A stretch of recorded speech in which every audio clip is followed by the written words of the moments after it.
সুরমাদানি, সবগুলো সুরমাদানি, সবগুলো সুরমাদানি। হ্যাঁ, এইগুলা হচ্ছে আপনার এই যে আরবি লেখা সুরমাদানি আছে, তারপরে যে পাকিস্তান পিওরের সুরমাদানিগুলা, ঠিক আছে, এটার দাম হচ্ছে আপনার 700 টাকা।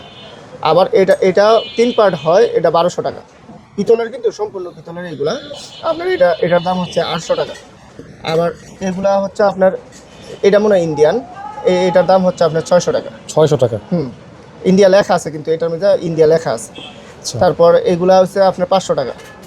আবার এগুলা আপনার 400 টাকা, এটা 300 টাকা। এগুলা ছোট থেকে বড় সব সাইজই আছে না? এটা 600 টাকা। বিভিন্ন টাইপের আপনার ইয়াগুলো আছে। এই যে এটার মধ্যে আরবি লেখা আছে, ছোট্ট করে লেখা আছে, ঠিক আছে, 1200 টাকা। এই সুরমাদানিগুলা কিন্তু আগে খুব বেশি ব্যবহার হইতো, এই যে 1200 টাকা এগুলা। তারপরে আরও বিভিন্ন টাইপের ইয়াগুলো আছে, 1050 টাকা।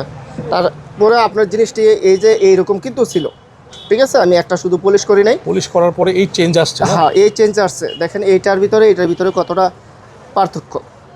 পলিশ করার, আপনারা চাইলে পলিশও করাইতে পারবেন, পলিশও করাইতে পারবেন, সমস্যা নেই। যে কোনো পণ্য এখান থেকে পলিশ করাইতে পারবেন নাকি? হ্যাঁ, আমি এখানে পাঠিয়ে দিলে পলিশ করে দিতে পারবো। যদি আপনার কাছে থাকে, আপনি যদি পলিশ করাইতে চান করতে পারেন। আর এই সুরমাদানিগুলো সবারই প্রয়োজন নাকি ভাই? অবশ্যই, যারা ব্যবহার করে আর কি, তাদের জন্য তো অবশ্যই প্রয়োজন। আচ্ছা, এগুলো আপনারা সারা বাংলাদেশে কুরিয়ারের মাধ্যমে যার যে কুরিয়ারের সুবিধা হয় সেভাবেই কিন্তু মাইনুদ্দিন ভাই দিতে পারবেন নাকি ভাই? অবশ্যই।